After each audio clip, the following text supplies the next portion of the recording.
ما شاء الله بعد التعويم أجهزة كهربائية في يوم وليلة زادت 9000 10000 جنيه.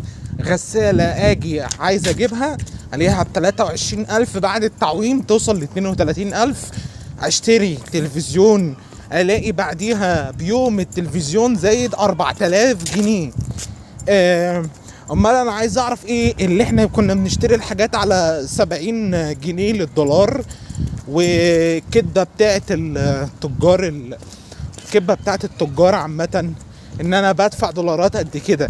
يعني هم جايبين بزياده وقت مدفعين الناس بزياده وقت الدولار ما كان 70، ولما رجع اتعوم ب50 في البنك يرجع الحاجه ترجع تزيد عليها تاني ب9000 و10000 جنيه.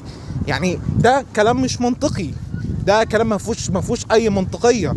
الاقي اخش على بعض تجار الاجهزه الكهربائيه، اجي اشوف الاقي سحبوا المنتجات بتاعتهم كلها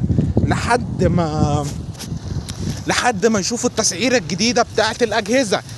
يعني انت عايز تفهمني انت معوم مرافع سعر الاجهزه الكهربائيه، وتيجي بعد التعويم اللي هو المفروض الدولار بقى ب49.5 ترفع بال5000 وال10000 جنيه؟ هل ده كلام منطقي؟